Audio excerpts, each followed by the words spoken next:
Hello everybody, and welcome back to the LJL Official, the Unofficial cars coverage of the LJL Week 5. I'm back on hosts with the most, Alex, otherwise known to go by Master One, as always, and I'm joined by the glamorous man himself, Sam, otherwise known as Initialize. Have a good sir. We've seen two games go one how we expect, one totally the opposite of how we can expect this, and coming into game 3 of the day. That's right, you're right. We're covering all the games in order in one day. Amazing. Phenomenal, really. I'm so excited. Genuinely really excited for this. So this is going to be our matchup of Burning Core facing off against Rascal Jester Initialize. And when they first faced off, it was a slow, long game. It took 37 minutes. 6 dragons were slain, but it did favour Burning Core. They did scale rather well, and while Proud on his set did have an amazing performance with Once picking up a phenomenal Kindred performance as well and brought it in for them, remember? I certainly do. I'm a man who plays a fair amount of Kindred. No more so than a minute where all of those favour points are worth getting, if only to spend more time with the best dog ever, Wolf. But yeah, Once had an absolutely monstrous Kindred game. I think we were seeing like he was doing 9k damage in team fights, just like 1v3 triple kills and that kind of thing, where you kind of see why we have a lot of faith in that man to carry from the jungle.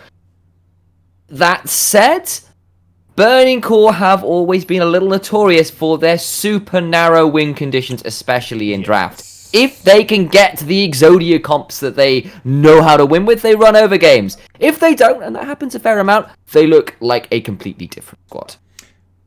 Huhowever, in the favour of Burning Core, for me, is they had given Art previously that Varus, which was a huge must-ban champion unless you're basically Mad Lions, then apparently you don't care. Varus isn't anywhere near that. Anywhere near. We've seen Yuhi's Aphelios be banned in 2 games where Yuhi's not playing on red side. You have to assume that regardless of side selection, the Aphelios is getting banned, and this might spell a bit of doom and gloom for Burning Core, even though the Varus isn't around anymore. It's a weird way of looking at it, right? Yeah, and obviously the Jesters just came off a bit of a clattering, and they'll need to mentally reset as they come off that loss reeling into this game, and maybe that gives Burning Core a little bit of an edge. Or maybe this is, it's one of those games, it's such a wash, you're like, well, kind of done, you move on, feeling like like close games can sometimes be worse for your mental, I guess is what I'm getting at. If you lose a close game, you can feel worse about it. That one, you've lost. Maybe that offers something. I kind of agree. I think Yuhi off Aphelios is not good. We've been over that. We saw his Ashe performance a couple of weeks back that looked very suspect. And we kind of know that some of the players on both of these squads are not necessarily up to par with the rest of the LJL. True. And that can warp drafts and play patterns for both of them. I agree, if the Aphelios goes down, I'll be curious to see what Yuhi has left available, especially with Kalista, I believe, taking some nerfs as well. That was the other champion we'd seen some potential out of him on. Yeah. I also want to highlight this mid lane. Now, these are 2 mid laners who, one is the new starter for Burning Core, that in UGO, replacing Rocky, the long-time mid laner for Burning Core, has now retired from the game. Currently playing a lot, streaming a lot on Twitch, if you're interested in that one. But this is against Pink. Last time they faced off, UGO didn't die once, went 0-18, and Pink had a pretty medium to okay-ish game on that Malzahar. Went 2-4-5, though that doesn't really tell the story. He was very important at trying to pick off Yuhi in certain points and maybe prevent Proud, but wasn't really always able to find it, and maybe was caught out before team fights, so not the best performance. Where do you see that match going, sir? I actually think it's going to be a bit of a wash, because I don't think either mid laner is going to be able to punish. I wonder whether the junglers could be more of an impact. These are both junglers are quite smart, and we know Once loves to hard carry. We know Hatchemecha loves to outthink and outpath, and I suspect both of these rookie mid laners are not going to be the focus. I wonder whether Ray Farkey or the bot lanes could be more of a focus, unless, of course, these junglers just look to brawl with each other. Well, let's do this prediction. Pick and ban is just underway. I'm going to be favouring Burning Core for this matchup. Initialize your quick thought? I mean, my heart wants to say the Jesters, and I know I put the Jesters in my own personal predictions because that's the way I'm at it. But if I had to be an analyst on here, I have to give it to Burning Core. That said, it could all go wrong as yet, and that Aphelios first pick that's coming through could well make me a liar. It really could. Sir, would you do me the honours of running down Rascal Jesters for me? Absolutely, of course, they'll be on the blue side for this game, and it will be Cog, Hatchemetcha Pink, Art, and Nagi for the second time this week. Okay, and for Burning Core, it's going to be Ray Farkey in that top lane. Once in the jungle, Yu-Gi-Oh! In the mid lane, Yuhi and Proud in that bot lane.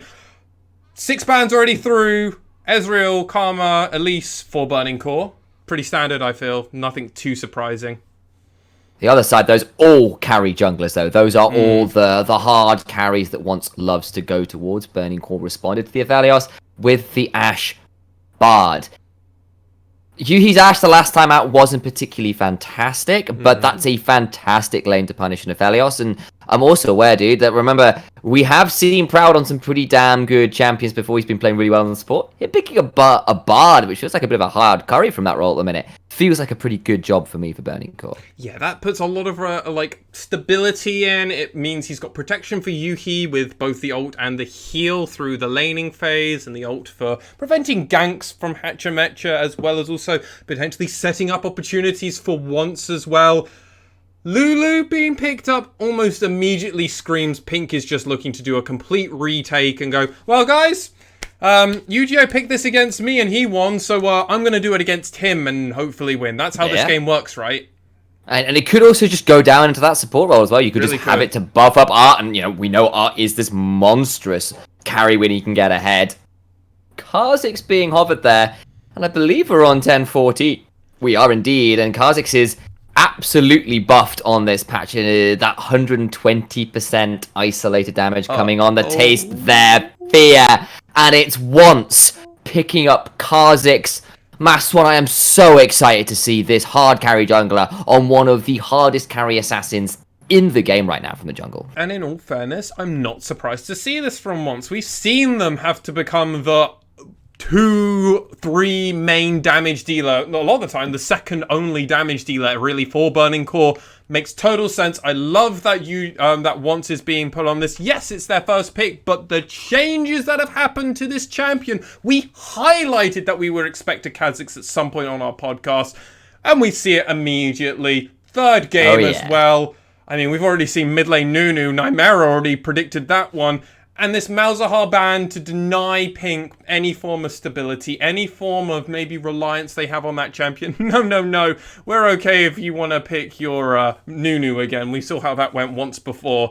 We're okay with it. We've got a Kha'Zix. No, they don't have a Kha'Zix. They've gone towards the Renekton ban here as well. Rascal Jester looking to try and index against some of those safe lanes and set up for the Kha'Zix. Ornn is the ban here for Burning Core. That's Cog's. One of Cog's better champions. Great weak side top lane, and that's gone away. And we're kind of waiting now on the Jester's last ban. What are you kind of expecting them to go towards? Another bit of focus at Ray Farkey again, maybe? I wouldn't be surprised. I don't think there's any reason to do a mid ban when this is Yu-Gi-Oh! Who's been shown to play more of a supportive mid laner. What have we got currently open? Set's still open, and I wouldn't have minded that. I don't really think the Galio ban is where you need to be going, Rascal Jester. If you think you need to ban Yu-Gi-Oh! Out, I think you've got bigger problems with Ray Farkey in that top lane, because there's a lot of picks that they can give to Yu-Gi-Oh! Here, and just give Ray Farkey complete counter-pick potential, especially if it just ends up being this Volibear.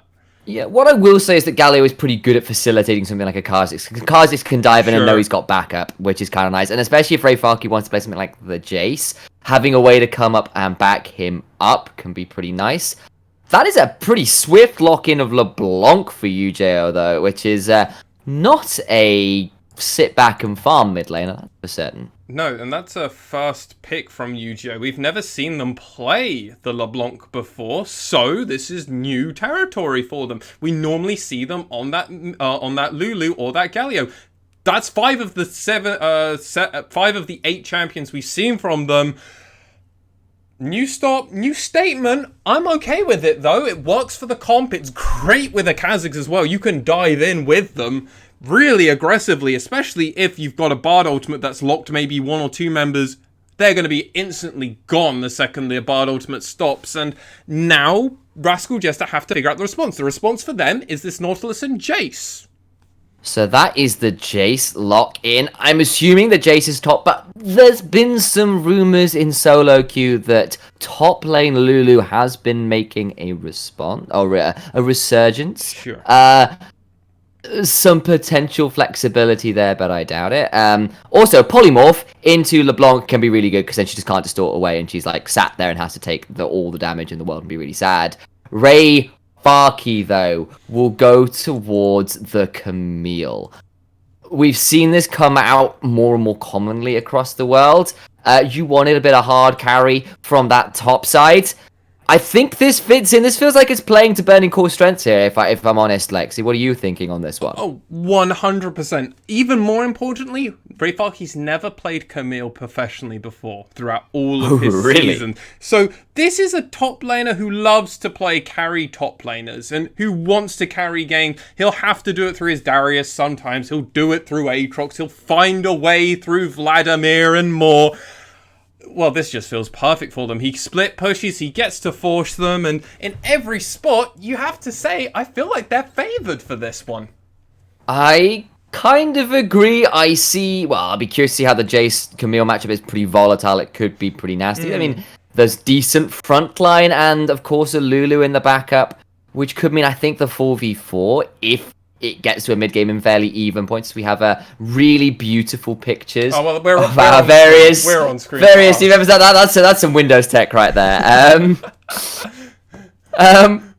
if the Jesters can hit a mid-game fight, having not been snowballed on, Volibear with a Felios and a couple items with a Lulu there to back him up could absolutely tear open a team fight. Yeah, they still have the 200 years potential, 100%. Oh yeah.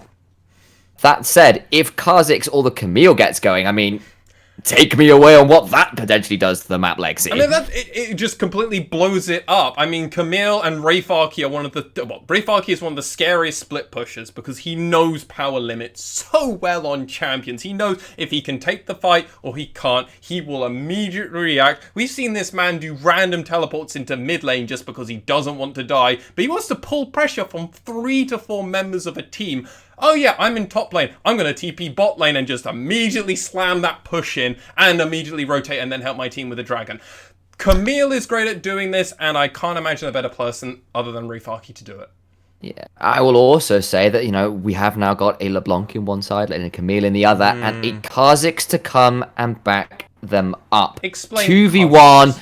Isolated damage being so far up on the Taste Their Fear, 20% extra AD scaling now. It is absurd levels of damage, and if you are catching a Jace who's trying to split push in a side lane in a 2v1 with that kind of additional damage, say goodbye to the Lulu or the Jace. They will just disappear if Kha'Zix gets rolling. Yeah, they get complete control. Kha'Zix can break this game open from minute 2. In all seriousness. As well, right? Yeah, and it's once. One of the few players in our region who really is a full-on carry jungler. He will try and carry the game. If it doesn't work out, that's partly why Burning Core do have that record of 3 and 5. But in that same sense, they do get to win games just absurdly early in that KDA. And look at that. Kill participation at 15. Assists. It's kill plus assists at 15, yes. First in the That's league. massive. I thought it would be CGA. Well, apparently Burning Core are better at doing something than CGA.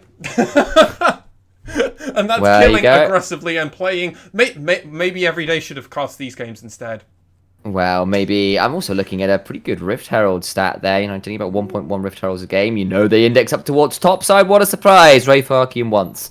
That's not any surprise, I think, to anybody who's been following this particular squad. The big difference here for me, though, is this XP difference and gold difference at 15. Those are atrocious numbers from the Rascal Jester. And yes, there's been a number of blowouts. I suspect that last game is warping the stats. Slightly. But that is ridiculous. Yeah, this is the problem that we've been asking Rascal Jester.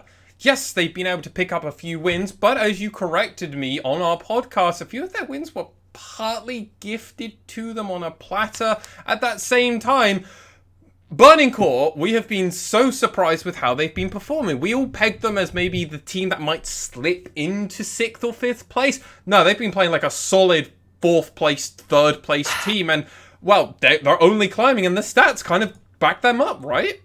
I mean, yeah. I mean, remember, they were a tiebreaker game away from knocking CGA out of playoffs before it even began, remember. They dropped that tiebreaker pretty hard to CGA, don't get me wrong, but they have had these moments, and if they can get the right drafts, Burning Core have looked like a very good team. The question has been finding the right drafts, and they've always been a little bit limited in the pick and ban phase. I think this looks like a draft which should be a Burning Core style game. That said, I am still aware that is art on Aphelios with 2 big frontline engaged with a Lulu to back it up, Jace to add in some extra poke. There's a world where Kha'Zix and Camille are forced to team fight and feel really sad because there is no frontline for Burning Core, and they could all just end up being deleted by like vast amounts of AD damage. Yeah, and I mean, that can definitely happen. They do have to get in close. Rayfarky and Wants have to get in real close to do a lot of the damage. Yu-Gi-Oh is part of that. This is what Aphelios comps are really happy about. If you have to get near Aphelios, that's what happens at level 16, where we see these incredible 200 years combinations happen. If multiple people go in, the splash damage from the flamethrower will just obliterate teams. We've seen it happen in over the last few days, even with the nerfs happening to Aphelios. It can continue to happen and initialize it. It doesn't stop there. Well, yeah, I mean, I will also say if it does end up devolving into those team fights later on, I think Jesters, of course, to have that better comp. But if Once can trade 1-for-1 with Art, everything looks so much better. There's the Twitter poll, and I can see why Burning Core have always had a fairly big fan group. They've had a rough 2020. They missed out playoffs. They dropped from being a mid-table, almost there team to a team that wasn't there at all. And AI vote kind of in favor of Burning Core here as well, and we've seen some early bot side starts for both of these junglers, both indexing up to that volatile top lane matchup. No surprise to anybody there. I think AI bot's been correct each time, even with its few percentage. It predicted Axis with the 53, happened to get it right, predicted Sengoku. Now it's predicting Burning Core, only slightly though. The fans, as you've mentioned, were far more, and we've had our jungle paths. It looks like Once is going for the full jungle clear, except for missing Wolves and Wraith, which is pretty standard, and Hachimech is coming in. Yes, it's going to be the 2v1. Cog is not going to be finding his way to a kill quite yet, though. Rayfarky trying to escape, looking for the flash. Kha'Zix now roaming down, but the flash in from Hachimecha, and he gets first blood for a second game in a row. That was horrendously awkward from Rayfarky. Wait, Once might find something here. We've got to be a little bit wary. Here comes the teleport, and Cog needs to be so wary. He's walked forward! The flash out means that Once can't quite get in range for the taste their fear. Jace, that was risky as all hell. Gets out, but has to burn the flash at the result. That was really awkward. So, recapping back to Rayfarky's own fault there that happened, as Once and Hachimecha are poising around this, but the advantage in numbers is there for Once. So, Hachimecha's going to back away. Really awkward by Rayfarky. He happened to use the Camille jump, but he jumped the wrong way. He jumped into Rascal Jester's side as opposed to jumping away. I don't know if there was actually an angle there that Camille could have gotten away, but that was part of the problem. He could have flashed, then tried to jump away into his jungle, running back towards Once, who was pathing towards it. We can see this jungle path. Just the clear time that you get from Volibear early on was able to just make up for it. Immediately able to continue doing the Gromp clear while Once was attempting to try and recover something for Rayfarky. Wasn't there, and also Harold wasn't even able to stop him on this Bard. Yeah, and that's just it. It was hit level 3, turn up and get the gank, get the first blood. That's good news. It is, however, a fairly big CS lead to Rayfarky right now. I can't see what the waves are like with the character portraits over it, but I think that unfortunate back time that was kind of forced out as a result of Once turning up after the gank finish has kind of bought a little bit of time there, and I think that kind of means that, yes, there is a gold lead for the Jesters right now. You can kind of see that with some of the slight CS advantages, say, bot and the first blood primarily onto the Volibear. But that's right. That's just it, right? It's on the Volibear. It's not on the Jace. And that could be problematic for this matchup still, right, Lexi? Yeah, that really has to be stated how huge that is. Jace really needs gold to get going. He needs to hit his 2 to 3 item spikes to really get going. Hachimecha, he just needs to set up for the rest of his team. He's only ever meant to be sucking up damage, being an off-tank bruiser in a lot of spots, but can also be far more tanky depending on what his team needs. He's currently the front line for his team, so he needs to aggressively build tank items. Getting all the kills just is basically taking away the damage potential that comes from it, though they are able to try and secure this first dragon. They're going to try. That's a hook. Turn around onto Once, who's now in trouble. That Kha'Zix is squashed flat. Who needs fly spray when you have a dredge line? Second kill over to the Jesters. And Once on this Kha'Zix stepped a bit far forwards there. The problem is Nagi got the kill. The Nautilus got the kill. So a majority of the gold did happen to go over to him. Yes, every other member happened to get an assist there, but it almost doesn't matter because the assist gold is just shared around.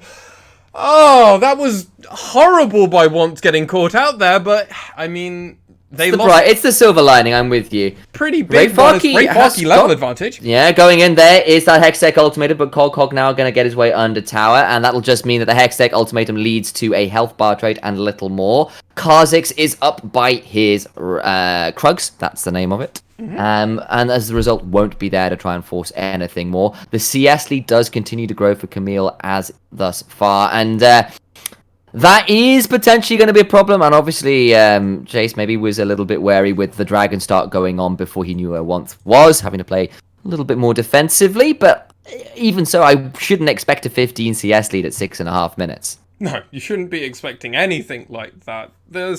This is what's kind of keeping Burning Core's gold differentiation really almost negligible still at this point. A lot of members on the side of Burning Core have got a gold lead. Look in the mid lane. Yes, there's an assist over, but the CS advantage is pretty negligible. Nagi's found, though, Once again. Yeah, he's flashing in. That's super aggressive, but there is the leap away, and Once gets to escape. I like the thinking, but Magical Journey plus Leap is a lot of escape tools, and Once does get out for free, and Nagi will be down the summoner. Bit of bloodthirst there from the support. Yeah, very aggressive, uncharacteristic from Nagi, though. Yuchio's found pink. He has got the chain down as well, looking to try and force out that wild growth. Not come down yet, the double chain lands, and the corrupting pod is gone. There is Ignite, remember, on Yuchio, looking for it. Pink's shield is swift enough to prevent Yu-Gi-Oh looking for anything more. Hachimecha now roaming down bot, maybe looking for something here. He's recalling and proud to just yeah, I kind of agree. Yeah, I mean, in all fairness, Hachimecha does probably need to reset, as he's probably got some gold sitting on him. He has also got a 450 gold lead currently over Once, which at this early stage is basically half an item. It's very important. He's been able to just fully complete his jungle item. That's really huge for him at the moment, especially this early on to the game, only 8 minutes in. And it also means the Kha'Zix hasn't snowballed as hard as he'd like. He's got a Coalfields in inventory, and that's lovely. But being down a little bit to the Volibear, that dueling that Kha'Zix really wants to be going for, gonna be a little bit stunted thus far in. Of course, not fallen miles behind to have Burning Core. Hell, it's only that 400 gold lead. But we have seen the Rift Herald spawn, and Rascal Jesters are up here to contest, and we've kind of said that the Jesters in a grouped up situation largely have the advantage over Burning Core, but Burning Core still looking to come around and contest. Rayfarky wants around the top end of this. Art and the rest of the Jesters grouping up around this Herald, wary of the Kha'Zix diving in. But remember the last time this happened, one step too far forwards. That's a big shock blast onto Rayfarky. That's a big hook onto Once, who's had to borrow his flash to get out. But that's the interrupt on the hook shot, and Hachimecha gets another kill. The bug steals the Herald at the end of it, though. That's big news for Burning Core finding something. The kill goes the way of the Jesters, but Once with some fast fingers finds the flyby steal. Quite literally as a bug. I think they're okay with that. I think actually Burning Core profited in that exchange. So you have to look at it this way. Who got the kill? Again, it was Hachimecha. We have said countless times, it doesn't matter what they get. As long as they don't lose more than one turret plating here, and none of them accidentally die somehow, and they get the max amount of plates that they can get for the Rift Herald, which is a minimum of 2.5, right? Potentially 3. They'll actually make more money than they would have if they had just given a kill, regardless. So it's okay. Art needs to be very careful. Does get a chain. He's now flexed in place. They're going forward to try and get it, but that's a big heal, and the Wild Growth is turning it around. The Magical Journey has disengaged for now, but Hachimecha has found what? He leaps over the wall and survives for now, but Pink now caught in trouble in the backline. The hook misses from Nagi. Cog is teleported in, gets a massive shock blast, and Cog turns it around 1-for-1. Yuhi now trying to run away. The Caligan Q misses, but the To the Skies does not, and the hammer comes down. 2-for-1, and once has to retreat away. Not really a tail on Kha'Zix, but maybe claws between legs. Yeah, that was an extended fight that went on for so long, the Burning Core hadn't recalled, but members of Rascal Jester had recalled. Once got so low in the 1v1 versus Hachimecha, and this is a bear that already has his item. He already has his jungle item over you once. You can't keep fighting. I already mentioned that they don't really want to go too deep for this fight. They had a numbers advantage at this point when Rayfaki came in. However, they saw the teleport coming in. They immediately collapse on Pink and they try and get the kill. The problem is Cog comes in and puts so much damage.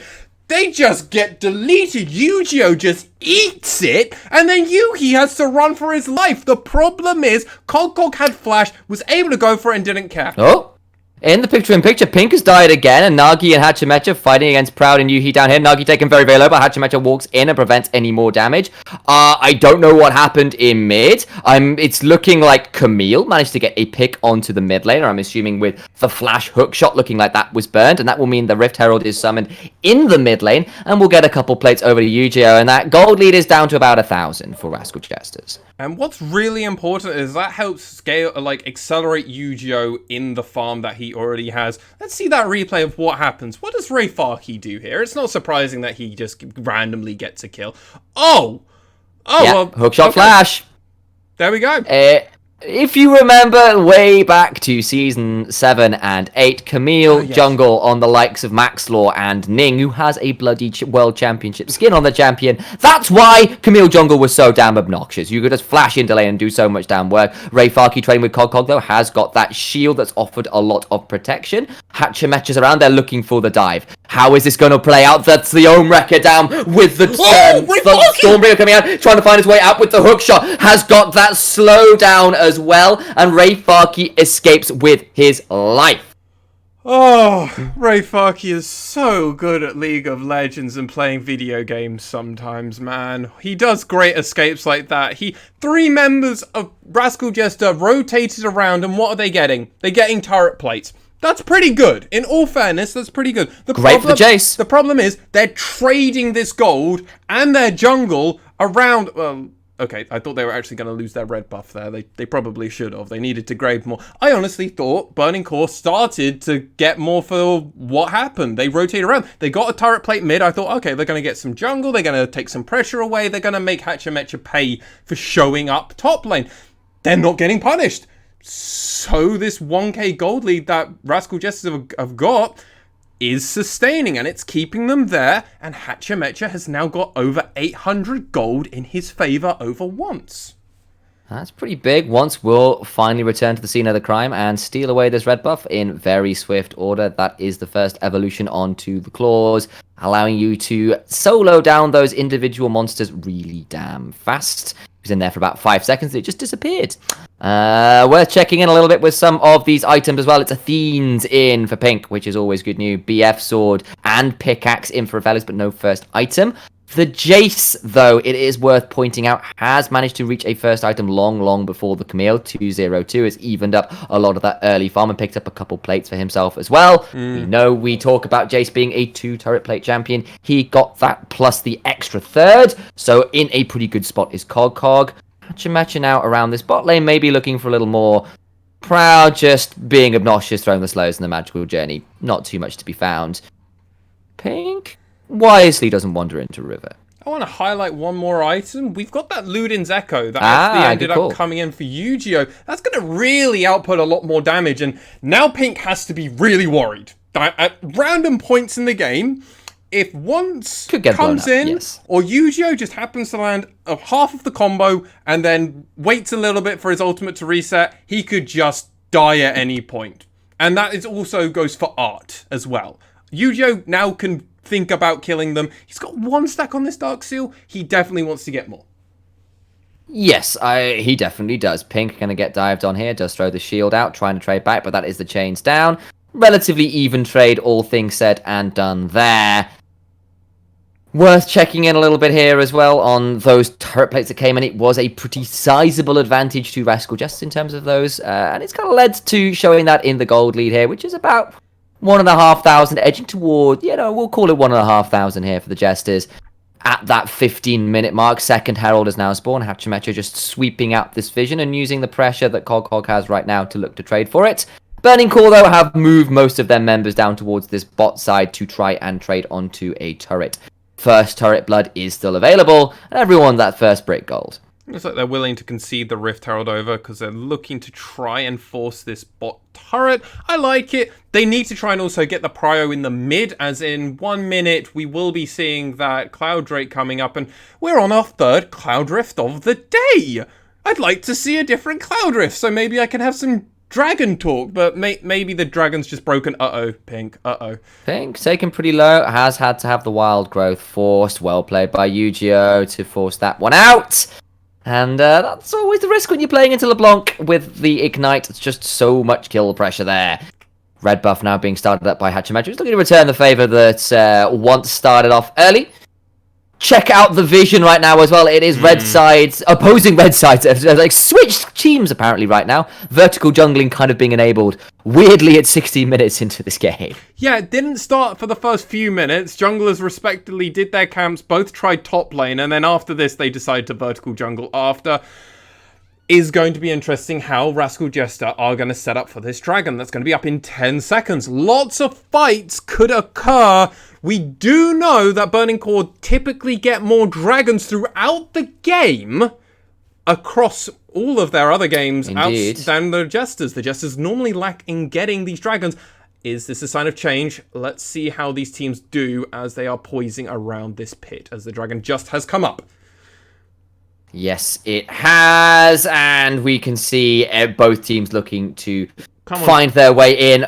Jesters have wrestled control of the river back. Hachimecha running forward with that thundering smash, and once is wisely backing away. We saw how that duel went earlier on. Cog now finding Yu-Gi-Oh! In the bush with the shock blast. That's good news. And remember, there is still the Rift Herald in inventory for Hachimecha if they want to try and buy priority in the mid lane. They're not going to summon it as yet, and just look to start up this Cloud Drake for now. Burning Core around, have Hawkshot, that's right. Hawkshot and Hookshot in the same game on the same team is a nightmare for the play-by-play. Yu-Gi-Oh! Coming over the wall, just hopping back and forth with that distortion.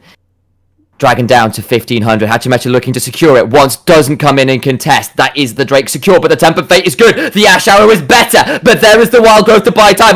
Putting out loads of damage and survives. 200 years is here to play, and it's Camille that pays the price. Who Cog getting that kill. Now, Hachimecha in the backline getting one. It is a 1-for-1 right now, but now we're seeing, wait, that's just more. Look at Burning Core at the back end of that fight. They find 3, all things said and done. It is a 3-for-2, but the Drake is secured by the Jesters. Art gets out, but well played at the end of the fight there to pick up the low health bars from Burning Core. In all fairness, if Art didn't just get another, didn't actually get a kill there, was stolen, assisted, transferred successfully, not sure. It's also an air Drake. Again, not a Drake that you super care about, and if you think you can get the fight favored, Ash ult was huge here from Yu-Gi-Oh! Almost just kills Art before he can do anything.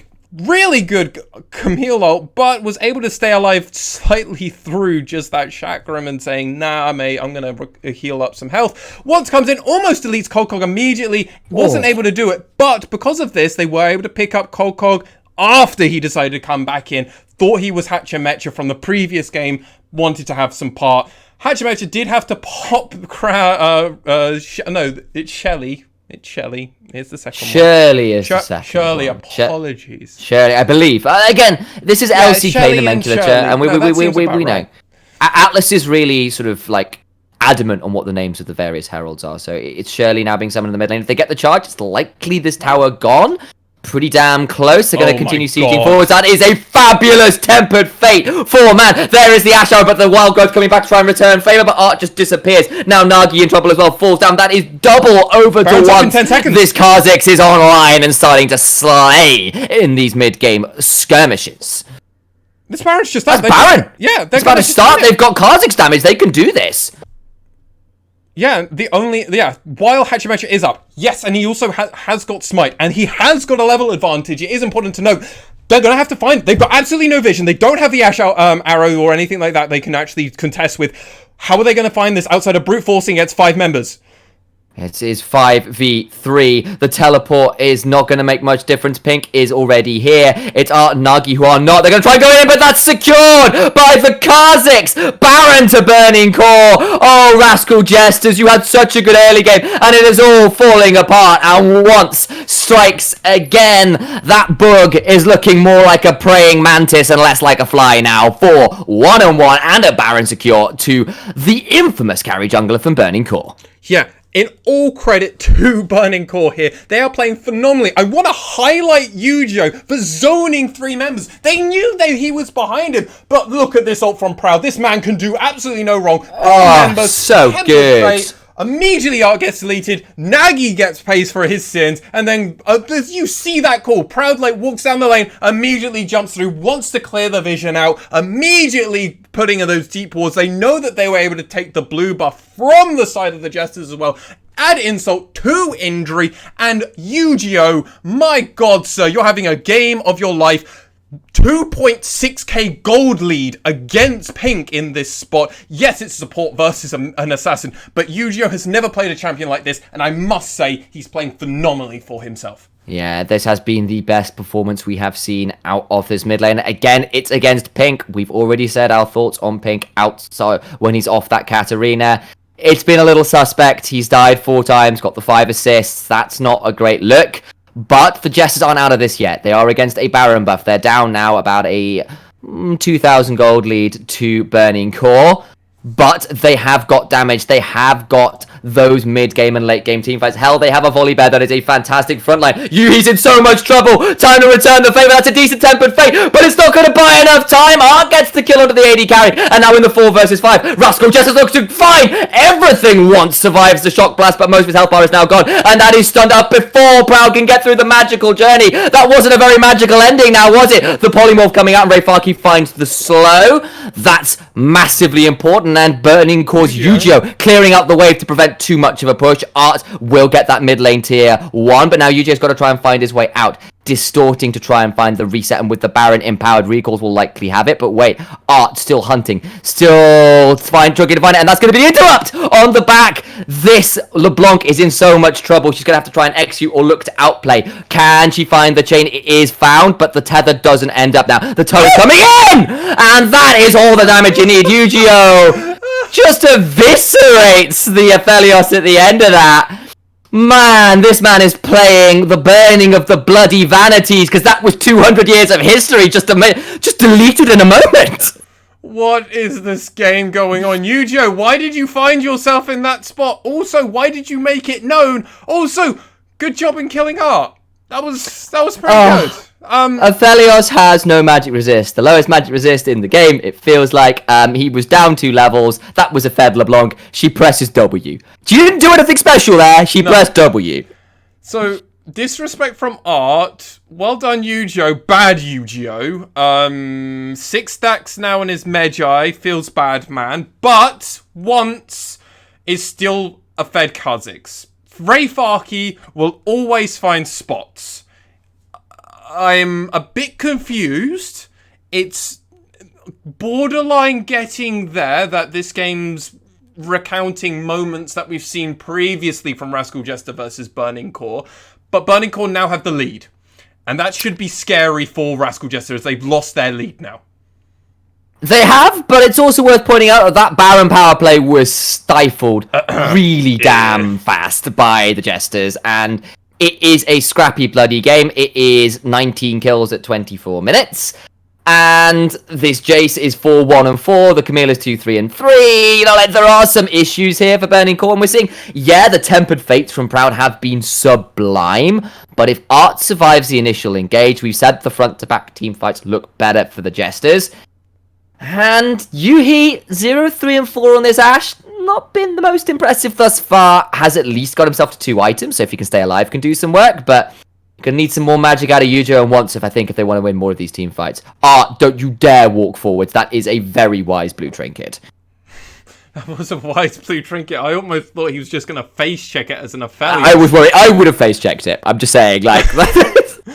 Yes, but sir, there's a slight difference between the level of play that you are expected to give outside of him, really. Look, I'm held back by my teammates and in no way by my lack of brain in game. Well, Yu-Gi-Oh just wants a half-health Hachimetra, just so he knows. And, well, the Curious. AI believes that it's an overwhelming advantage. Initialize. Interesting. I don't know whether I would have agreed with that, but I can also see that Camille scales super well into the late game in the side lane and will eventually be able to beat out that Jace, I'd imagine. And Ashe and Bard have been just so good around the world that I can see those stats kind of being a little tilted. What are you thinking on that one yourself, Maswam? I think Yu-Gi-Oh's having a fantastic game on this LeBlanc. Oh, he almost did as well. It was actually fairly wise positioning from Pink there to just sort of body block the chain so it didn't go onto the blue buff, because that would have been super irritating. In all fairness, Proud is having a phenomenal game, as always, in all fairness to him. They also were able to get the Baron. The Cloud Drake is kind of even at the moment. Burning Core have got the scaling. They also have a Kha'Zix who can probably blow up pretty much every important member on the side of Rascal Jester, especially if they get missing for one moment. Art, Pink, and Cog all have to be worried that Once will just show up and just eat them. Literally eat them. It's Kha'Zix. That's kind of his whole thing. He wants to... It's a bit horrifying, really. It's sort of like... I don't know. Not cannibalism, I suppose, because it's a bug. But, like, it's sort of like... All of my arachnophobic nightmares rolled into one, really. And I play Elise. Like, Yeah, I kind of question that. Oh, God, Yuhi. That's my days. And that is why I sometimes question that AI bot, because I don't trust Yuhi in a late game team fight.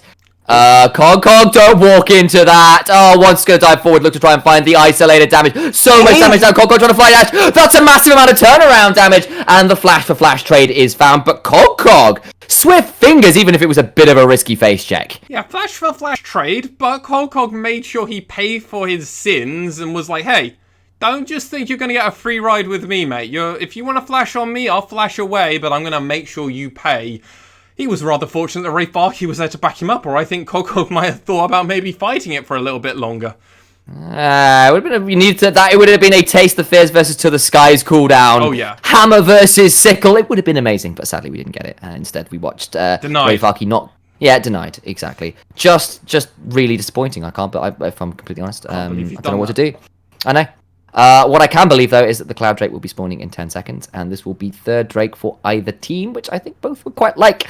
Cloud Drakes for both of these squads are pretty nice. Specifically, LeBlanc and Ashe love the reduced ult cooldown. Once in the bush.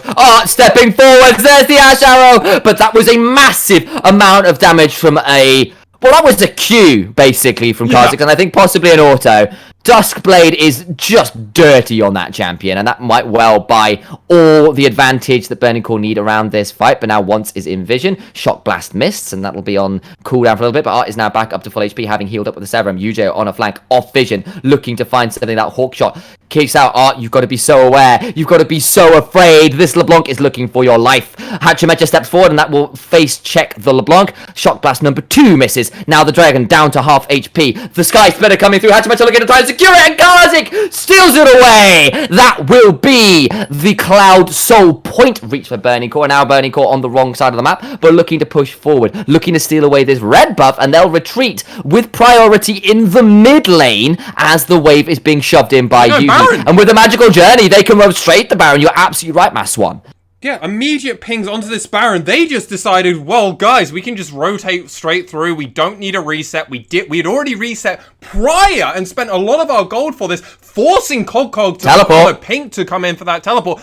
Oh, that Tempered Fate has bought them Baron for free. Hachimetra could get nowhere, and Proud, you have been the golden god this game. Who needs a Zhonya's when you can just group Zhonya's whoever the hell you like, it feels like. This man is so good at support champions. He's so good! He's so good! I love calling his praises, and then the man does things like that, and it's like, well, this is why I think he's one of the best supports in the LJL.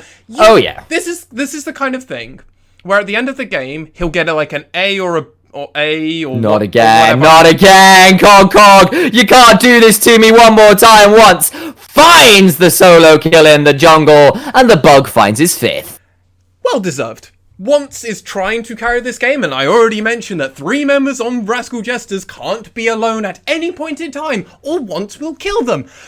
Point being, Once will kill Cog. It doesn't matter who it is. Only Hachimetra and Nagi can maybe stand up, and I'm not sure Nagi can stand up to much punishment from Okazigs. Yeah, Temper Fate's available, and that Camille is split pushing for free in that bot side right now. There is no answer because Cog is dead, remember. That will... Yeah, Yu-Gi-Oh's over on the other side. Exactly that. This is the 1-3-1 we called out in draft. And the push commences. That was mid lane buying time, but another Tempered Fate lands. That Ash arrow lands onto Pink as well. He's deleted. He's eviscerated. He's gone. Ray Farkey's gone golden board time. Hachimetra backs out. He gets Nagi. Now Art's surviving, but Yu-Gi-Oh trying to find him, hunt him down. That Sigil of Malice lands, and half the HP is gone from Art. And now with a 5v3, Burning Core can shove in, and this was a significantly better Baron power play. They're already up 4,500 gold, and they've still got a minute left to play with, and Once just throwing a little dance in the bot lane because he knows he's feeling this game. 500 bounty on the Kha'Zix, and a Duskblade, and a Yulmu's Ghostblade. Burning Core have turned around the early deficit. Some of the early fights have gone the wrong way around some of those dragons, and they're looking very strong in this game right now, Maswang. I know this is rather now looking like it's Burning Core's game to lose rather than Rascal Jester's to win, to find that way back in. The important things of note, 2k gold lead now difference in the jungle. Once now has a 2k gold advantage over Hachimetra. Hachimetra hasn't died yet. And there's a gold lead like that. The other important one is this 4k advantage for Yu-Gi-Oh! Having a phenomenal performance on a carry mid laner, one of which we haven't seen from them ever before in their professional career, coming out. I'm impressed, Yu-Gi-Oh! This is a champion that I'd like to see more from you as you develop as a player, and this is a brilliant showing. You are demanding respect from everybody else, and you've got 10 Magi stacks looking for more. This Baron play was 4.3k. That was impressive work, you're absolutely right. To turn our eyes back to the Jesters and what options they have, though. Lulu has her item. She doesn't need to be doing anymore. She can be down as much damn gold as she wants because Art is doing just fine. He has a QSS. He has an Aegis of the Legion in inventory and 3 crit strike items. He can run over team fights, and the back to front would still go the way of Jesters right now, I imagine. That said, Burning Core just don't want to play that way. They're going to play the 1-3-1. They're going to try and split this map up. They're going to try and continue to pick people. They're going to try and dive over walls with this LeBlanc and try and find as much as they can. And with the Jesters forced back into their base for the current moment, I think that's going to be fairly easy work for now. Dragon spawning in 30 seconds, and that would be Cloud Soul for Burning Core if they can secure it. Yeah, 25 seconds. Important thing to note, I don't think many of the members of Burning Core have reset recently, so there's going to be a lot of gold just looking sitting for it on them. Okay. Man, some of those dredge lines, some of those thundering smashes so just inches away right now. Temper Fate's still available, and Proud has denied so much from Jesters on the assault and on the retreat with that particular ability. Yu-Gi-Oh's on a flank and off vision. Pink needs to be aware. Art needs to be aware. Where is Once? You keep having to ask yourself. He's evolved that ultimate ability now. He can dance around those team fights, and Yuhi's just soloing up this Drake. Rascal Jesters can get nowhere near it. They Farsight, Alteration. I forget what the name of that trinket's particularly called. Oh, Proud, and that is the so Tempered good. Fate to buy. time. It's so annoying. It only buys a little bit of time, though, and that mid lane tier 2 will finally fall, and the Jesters have enough Look for at this minion waves. They collapse. feel like they're going to continue shuffle. It is. It's the 5 sharks circling this school of fish the Jesters are, but it's a terrifying death ball. Art just deletes the mid lane tier 3 Burning Core. Are you going to contest? Can you contest? Oh. Yu-Gi-Oh steps forward, but he gets hooked. That's the Ash Hour in response. Art survives, but not for long. There's the taste there, and Yuhi in the backline is firing all the frost, and it feels like ice in the backline, but it's more like the whole bloody Library of Alexandria falling down in flames, and 200 years of history this time fall to the Kazakhs. 7, 1, and 4 on that champion. It's 20 Magi stacks on LeBlanc. They have minion waves coming in the bot lane. Ray Farkey will escort it in, and Burning Core will at least break the base of the Jesters. This is phenomenal performance of Burning Core. They waited to the absolute last minute. I was wondering if they were even going to pull the trigger on it. They decided to pull it, and they're getting dragon. They got a dragon before the fight rained out.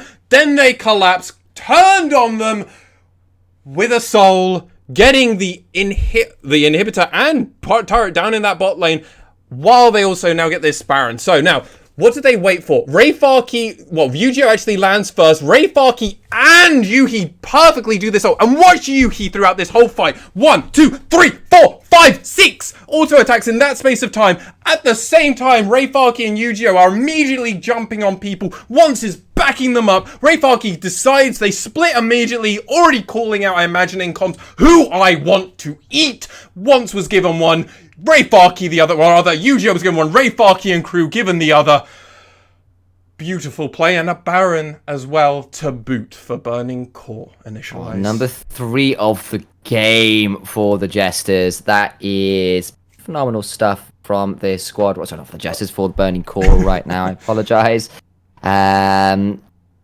Jesters down a vast amount of gold. It's looking like 8k is the advantage right now for Burning Core. They've got a shove available, and Elder Dragon not on the table quite yet, but maybe that's the Jester's way back in if they can find that. They're going to try and Death Push instead. They're going forwards, but Art needs to stay alive. Once it's just doing so much damage in the backline. He's driving in. He hasn't got the kill as yet, though. He's still pretty damn tanky. He has to flash out. Yu-Gi-Oh gets the kill onto Hachimecha. The front line is now gone. That is the redemption coming out. Cold goes in. The G8 is popped. Yuhi goes golden. Yu-Gi-Oh flopping back forwards and just gets the double at the back end of it. Now Ray Farkey on this Camille dancing forwards. Trying to find something. Does get the kill onto the AD carry, but there is the double distort, and it is an ace for 2. They've got Baron minions in the base, and Burning Core will turn around what looked like a fabulous early game from Rascal Jesters. They will have the Kazakhs carry, the LeBlanc carry, and they will get the kill over onto Rascal Jesters, who will go 0-2 this week. Burning Core start off their Super Week 1-0. What a phenomenal performance from Burning Core. Commiserations to the Jesters. Me and Initialize are going to compose ourselves, get our thoughts for it, and we'll be heading over to a quick break where we're going to come back and analysis over this game. Catch you in a bit.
Hello, everybody, and welcome back to the LJL officially unofficial cast analyst desk.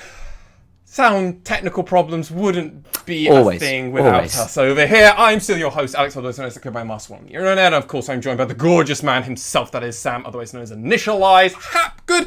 So we just witnessed a repeat of our previous performance when we first saw these teams face off in a lot of ways. We definitely did, and it kind of started off pretty well for the Jesters, all things said and done. Hatchemecha came out to a really solid early lead, turned around a fight in the top side, got a couple kills. They were starting to pick up a bit of a gold lead, had a big kill advantage. It was like 4-1 for quite a while. They picked up a 2k advantage. We thought, hey, looking pretty good right now for the Jesters. They were winning a lot of team fights as well, because the kind of the split push tear the map apart comp of Burning Core couldn't quite pull that off when the objectives were kind of being grouped up for, right? And then it got turned around pretty hard. Yeah, I mean, part of that was when they actually started doing this team fight, and there's one member of Burning Core I want to highlight, as I've been singing their praises since Spring Split, and it took them till summer to truly perform to the level I believed in them. I'm proud on this bar. This man can do no wrong on any champion, apparently. He is so good at so many different champions at the moment.